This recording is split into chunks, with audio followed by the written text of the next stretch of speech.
Una sa ating mga balita, tiwala ang Senado na on time pa rin na maipapasa ng Kongreso ang panukalang pambansang pondo sa susunod na taon. Ito ay sa kabila ng pagkakaantala ng pagtalakay ng Bicameral Conference Committee dahil sa hindi pa napagkakasundoang pondo ng DPWH. Si Luisa Erispe sa sentro ng balita. Naunsyami kahapon ang dapat sana'y ikatlong araw ng Bicameral Conference Committee meeting. Ito'y dahil para sa Senado, suspendido muna ang BICAM.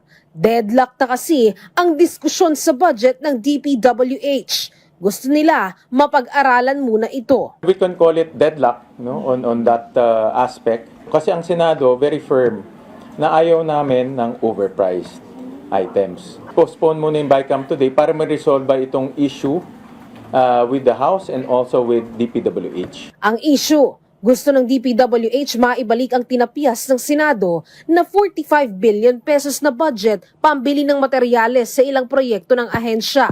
Katwiran nila, may mga proyekto kasing underfunded o kulang na sa pondo dahil sa budget cut.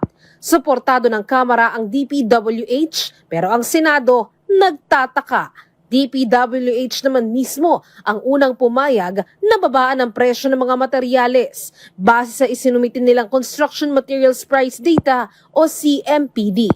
Hindi kami nagkamali dahil naggaling ho sa kanila yung computation.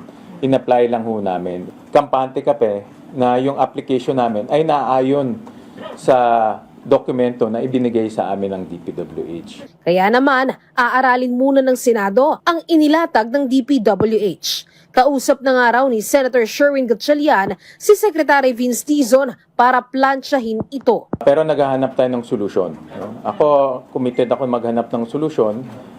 Sabi ko nga, makikipagtrabaho ako with DPWH para makita natin kung ano yung solution dito. Kailangan ko maintindihan talaga kung ano ba yung kanilang sinasabi na hindi ma-implement yung project. Pero ayon kay Senate President Vicente Sotto III, dapat umamin si Dizon na siya ang nagkamali kaya nagkaroon ng budget cut. Hindi pala pwede ang CMPD na pagbasihan sa lahat ng proyekto sa buong bansa.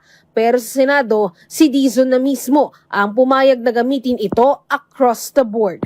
Kaya hanggat hindi maayos, deadlock ang BICAM sa budget ng DPWH. Pero positibo pa rin naman si Gatchalian, mapaplansya pa ang gusot sa DPWH budget at mapapasa pa rin ang panukalang pondo para sa 2026 bago matapos ang taon. Of course, lumiliit, but I'm optimistic kaya naman matapos. But yung siyempre nakakain na ngayon namin yung mga buffer days, pero kaya naman. Sa kabila naman na naging usapin at suspensyon ng BICAM kahapon sa parte ng Senado, naniniwala silang maganda pa rin ang pagtutulungan ng Kamara at Senado para mapasa ang panukalang batas. Aniya, natural lang ang diskusyon at debate. Sadyang bago lang ang proseso ngayon ng BICAM, kaya kailangang masinsinan itong gawin. Luisa Erispe para sa Pambansang TV sa Bagong Pilipinas.